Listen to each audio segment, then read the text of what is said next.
Haïtiens rassemblés, pas d'une pas mêlés.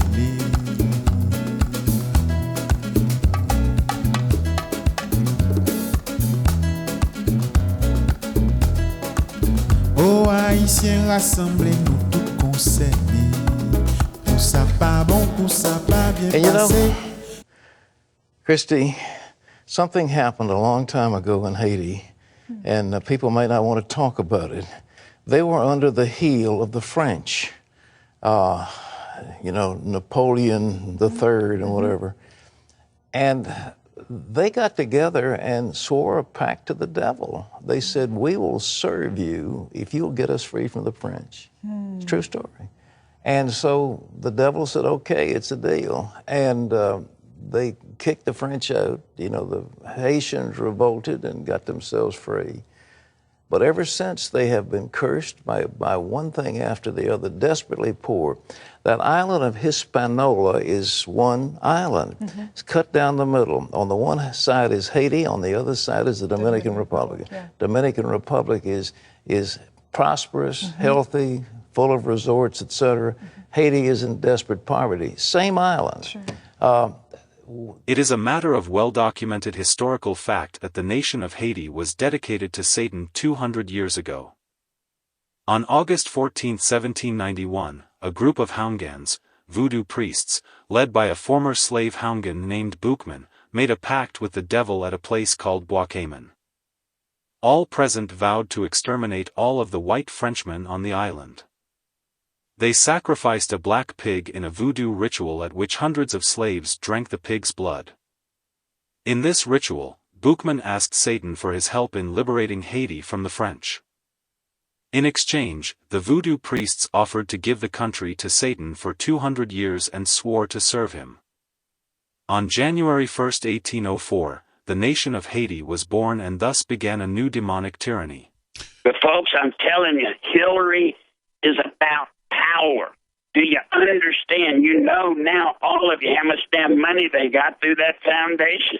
Why would somebody, Alex, 70 years old with all that money, why wouldn't they just go out to pasture? Power. Dictatorial power. Y'all may not know it, but back when Hillary was First Lady, she would go on the weekends to California with Lyndon Bloodworth Thomas and some of the others, ladies did designing women. And they went to a church for witches. Witches. Witches. Now, do you want your president?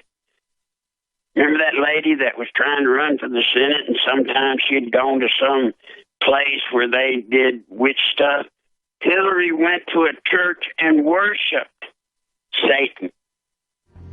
I was particularly intrigued by the voodoo religion and culture to which I had some limited exposure in New Orleans and that existed alongside Catholicism in Haiti.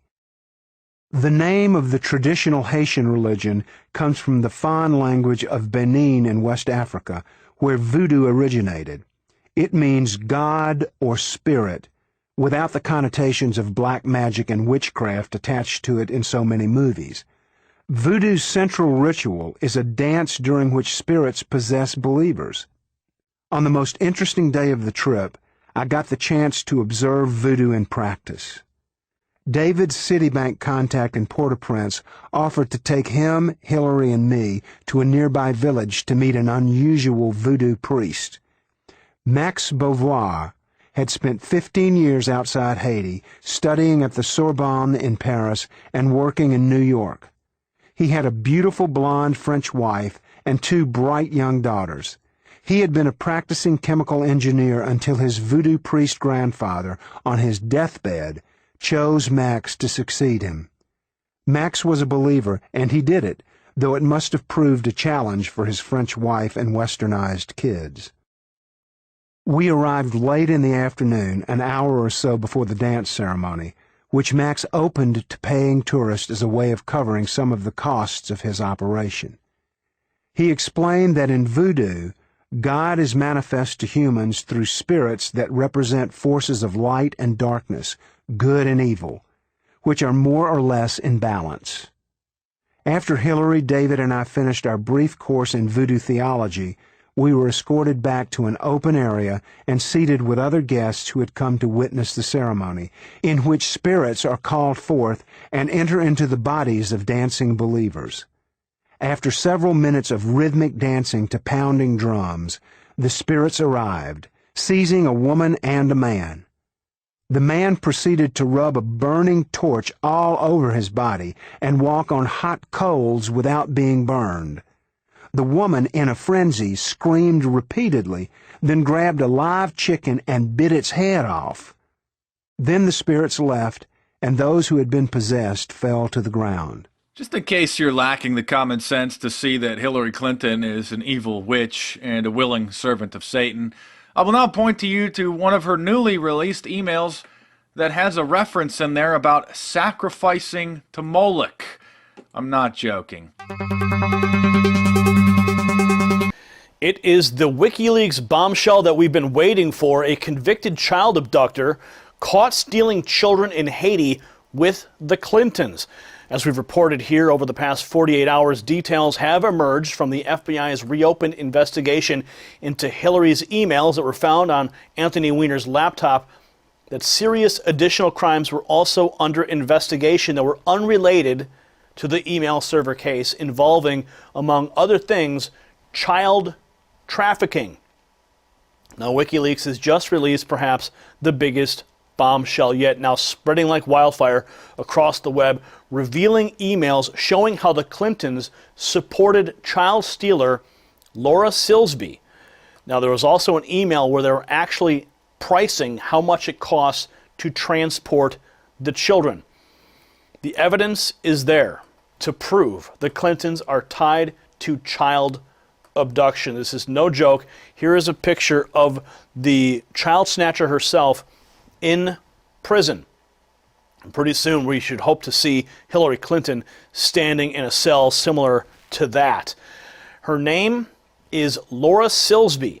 She's right there on the far right, and she runs the, quote, it's called the New Life Children's Refuge. It's a non-profit. She was caught trying to steal 33 children from Haiti back in 2010, and most of them were not orphans and still had families. Now, Hillary has a long relationship with Miss Silsby. WikiLeaks emails date all the way back to 2001 and show that she discussed fundraising for Silsby's group.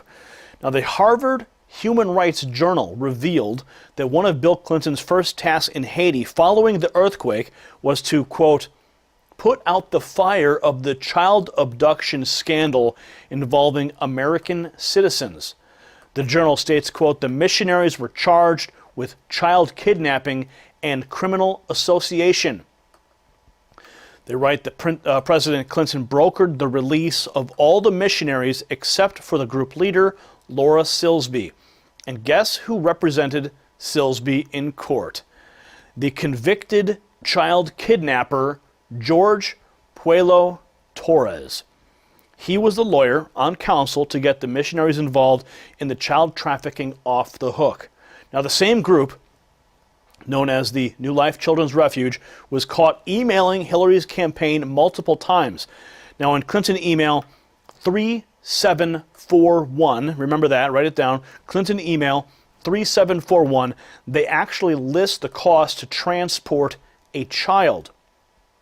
Investigators at the NC Renegade made the horrific plot very clear. Quote, what is coming to light is that the Clinton Foundation actually funded or otherwise supported the charitable organizations which were run as cover for these child abductions.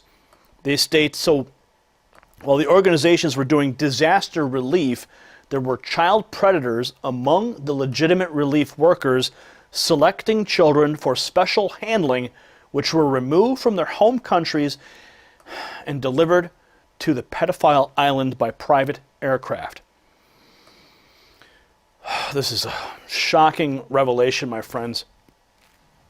They write here, with the new information about the people involved in the charity, it should make everyone reading this want to vomit. So this is a new revelation that has just come to light in the WikiLeaks emails. personally, I'm in shock, but it adds to the previous breaking story that we did, revealing the itineraries of the Clintons, Hillary, Weiner, Bill, all going to the pedophile island. And the FBI and the New York chiefs who leaked that information to the press. So these stories are all starting to come together very nicely to package up a conviction of some sort for Hillary Clinton. It's probably just a few days away. Literally just a few days away. And we're going to wait and see. Hopefully we can get that indictment started soon. What are your thoughts about these shocking new revelations? Comment below. Subscribe for updates. If you like what we're doing here at the Next News Network, give us a thumbs up, and please share this report. Very important, because you're not going to see this broadcast on the mainstream press. You will see it in the alternative news. Why? Because we're fearless and we are on the case. What are your thoughts? Again, comment below. I'll see you at the next report. For the Next News Network, I'm Gary Franchi. The Haitian Prime Minister is calling 10 American missionaries kidnappers. Now, the missionaries are behind bars tonight in Haiti for child trafficking after allegedly trying to take 33 Haitian children into the Dominican Republic.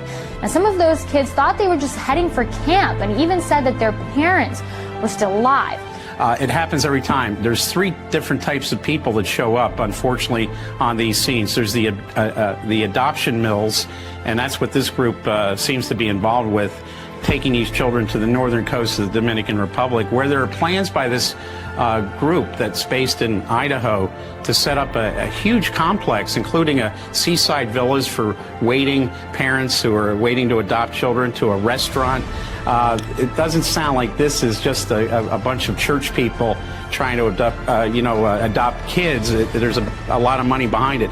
Also, pedophiles show up for child sex exploitation, and also we know from the Haitian Prime Minister that he's charging that some of these children were being taken for organ harvesting. Well, when you look at the website of this group, and it's the Haitian Orphan Rescue Mission in Idaho, they're saying that they originally planned to pick up 100 children off the streets of Port-au-Prince, their terminology, and they were going to deliver them to a hotel that they've bought in Cabarete on the northern coast of the Dominican Republic. I would point out the northern coast of the Dominican Republic is also a well-known place magnet for pedophiles who go there for sex tourism, unfortunately including minors. But if you look at this, they were planning on delivering those children to that hotel on January 24th. They were arrested on the Haitian-Dominican border crossing on January 29th. So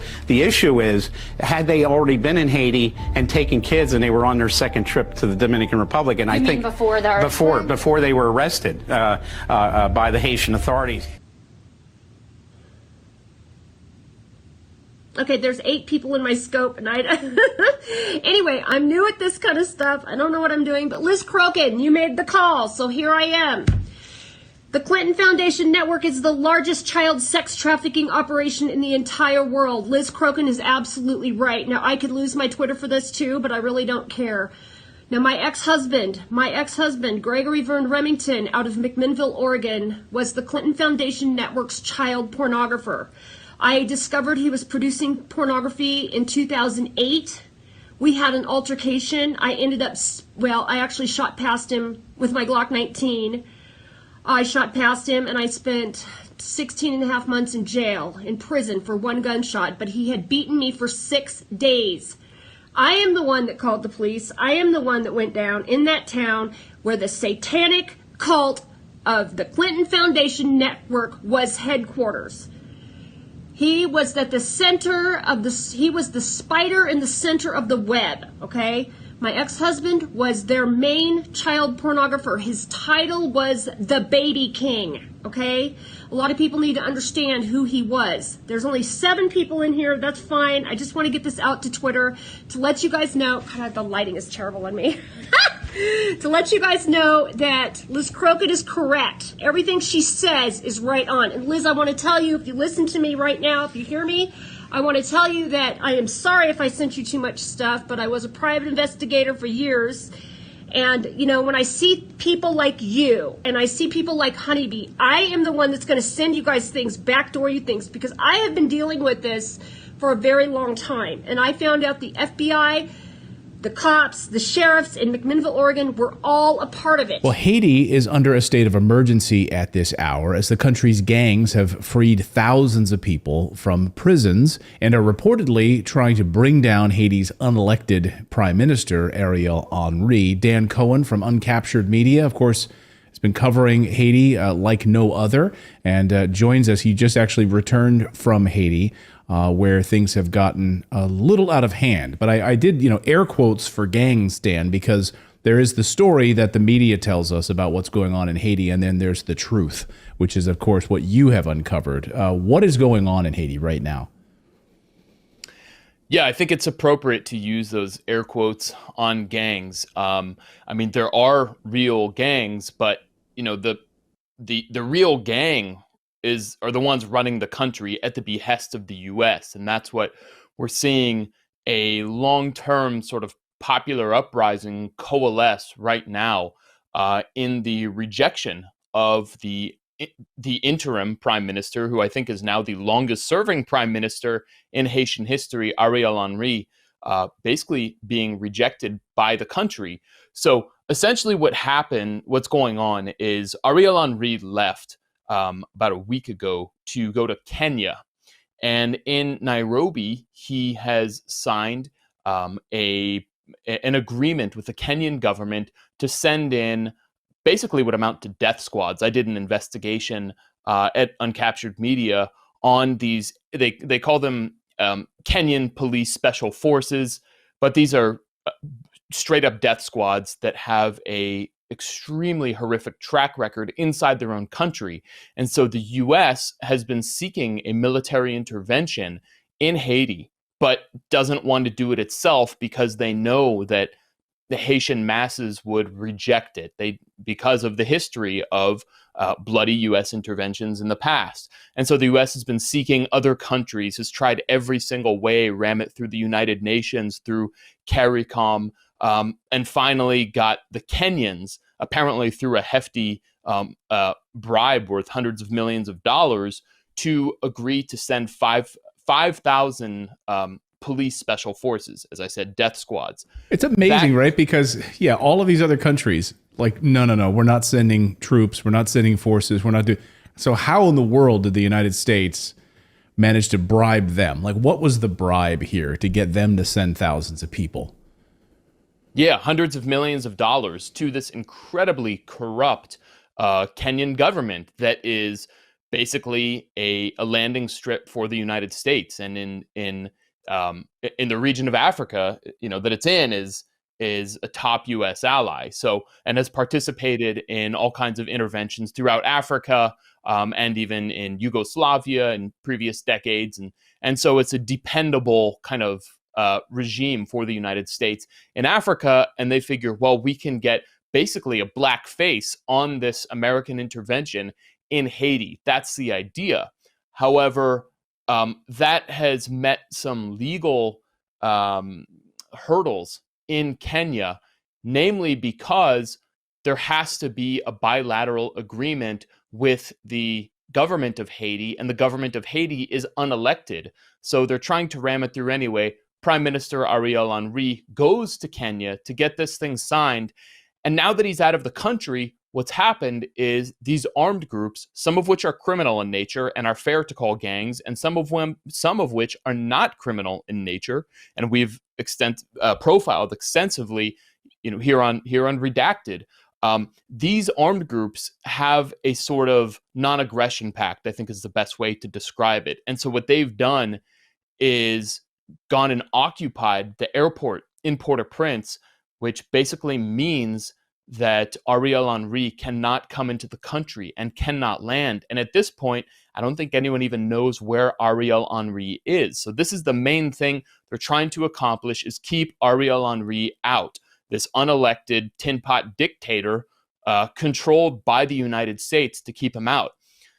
Inside the country, you have this non-aggression pact between these armed groups, and these armed groups are who carried out this raid on the prison, freeing thousands of prisoners. And now I just want to kind of help people understand, what is this non-aggression pact? Who are the gangs? Who are the other armed groups? So we have profiled extensively a guy named Jimmy Cherizier. His nickname is Barbecue, who is a former Haitian police officer who was basically burned by the system and became a quote-unquote outlaw. And he founded a group called the Revolutionary Forces of the G9 Family and Allies, and which basically sought to unite armed groups against the criminal armed groups. And so for years, for about 4 years, the G9, led by Cherizier, has been fighting against these gangs, these criminal gangs that kidnap, that rape, that murder, and really terrorize the population. He came to a point where he was unable to fight them and actually really defeat them, because there are so many and they are heavily armed and funded by the elites in Haiti who are tied to the US. So what he did is he decided, look, I'm not able to defeat them, so I'm going to have a sort of non-aggression pact with them. And that was created last year in something called Vivre Ensemble, living together, is what it means in Creole. And so Vivre Ensemble is very fraught. There have been groups that have come in it and come out of it, but basically Cherizier has tried to keep this non-aggression pact together to focus on getting rid of Ariel Henry. And then once Ariel Henry is out, then they can kind of, determine what happens next. So it's basically, it's really it's a gamble for Cherizier, who I believe in what he is trying to do, in the sense that he wants to improve the conditions of his country. So, people aren't living in literal sewage. But he's had to essentially make a deal with the devil in order to defeat a larger devil. So what happens now is anyone's guess. It's a very kind of unstable moment.